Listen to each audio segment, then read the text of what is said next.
Bismillahirrahmanirrahim. Assalamualaikum warahmatullahi wabarakatuh. Alhamdulillahirabbil alamin wal 'aqibatu lil muttaqin wa la 'udwana illa 'alal zalimin. Wassalatu wassalamu ala nabiyyina Muhammadin sayyidil anbiya wa imamil mursalin wa ala alihi wa sahbihi ajma'in. Amma ba'du. Jemaah salat zuhur yang mulia dan dimuliakan oleh Allah Subhanahu wa taala. Alhamdulillah, kita bersyukur kepada Allah. Per hari ini kita sudah masuk di tanggal 1 bulan Ramadan 1447 Hijriah. Yang mana dengan masuknya kita di bulan Ramadan itu menunjukkan salah satu bentuk dikabulkannya doa-doa kita kemarin.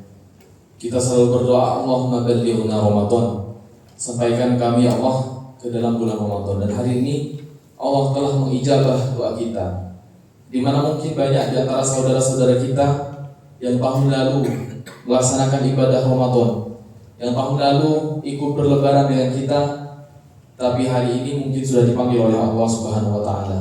Bahkan mungkin orang-orang yang meninggal 2-3 hari lalu, seminggu yang lalu, mereka yang juga berkeinginan untuk disampaikan kepada bulan Ramadan, tapi Allah tidak berkehendak untuk menyampaikan mereka kepada bulan mulia ini.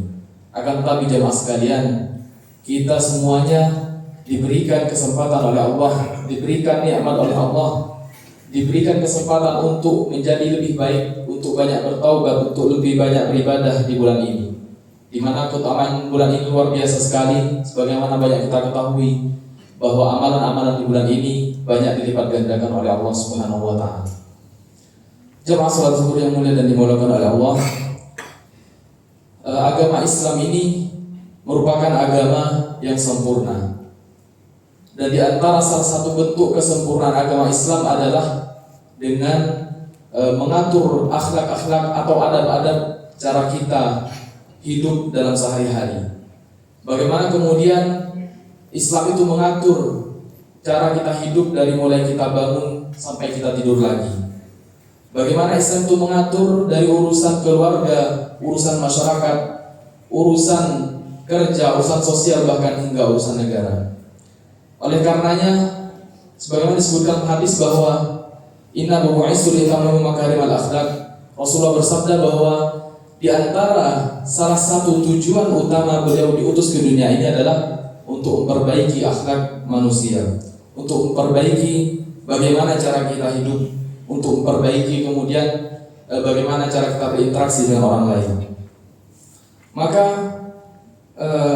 akhlak atau adab dalam Islam itu terbagi kepada 3 hal. Setidaknya adab kita atau akhlak kita kepada Allah Subhanahu wa taala, akhlak kita kepada diri kita sendiri, dan akhlak kita kemudian kepada sesama makhluk. Sebagaimana disebutkan dalam suatu hadis, ittaqillaha haitsu ma kunta, bertakwalah engkau kepada Allah dimanapun kau berada. Ini cara kita berinteraksi dengan Allah. Bagaimana kita harus membawa ketakwaan kita, harus membawa rasa takut kita kepada Allah, tidak hanya di dalam masjid, tidak hanya kemudian ketika kita sedang bermajelis, tidak hanya kemudian saat kita mengaji, tidak hanya kemudian saat kita mendengar nasihat, tapi saat kita keluar dari masjid, saat kita kemudian bermuamalah, saat kita kemudian bekerja, saat kita kemudian belajar, saat kita berinteraksi dengan semua orang, kita harus menjaga ketakwaan itu. Maka itu bentuk menjaga interaksi kita atau menjaga adab kita dengan Allah. Bagaimana kemudian Allah yang maha melihat, bagaimana Allah yang kemudian yang maha mengawasi seluruh tindak tanduk kita, yang mana itu harus kita pahami dan harus kita selalu ingat. Ittaqillah haitsu ma kunta, bertakwalah kepada Allah dimanapun kau berada.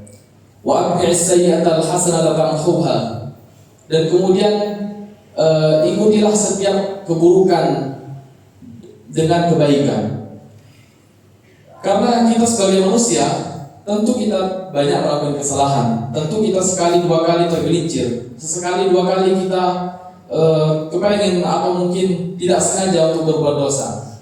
Tapi salah satu bentuk kemudian untuk kita berbaik terhadap diri kita sendiri adalah atbi'is sayyi'atal hasanata tamhuha.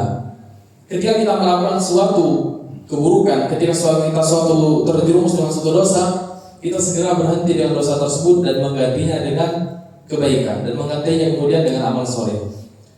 Dan yang ketiga adalah interaksi kita dengan orang lain, wa khaliqin nas bi khuluqin hasanin.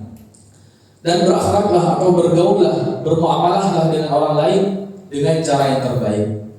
Bagaimana kemudian kita berbicara dengan orang lain dengan menggunakan kata-kata yang baik? Bagaimana kemudian kita berusaha untuk tidak merugikan orang lain? Bagaimana kemudian kita berusaha menunaikan hak-hak orang lain? Bagaimana kita kemudian berusaha menunaikan kewajiban-kewajiban kita terhadap orang lain?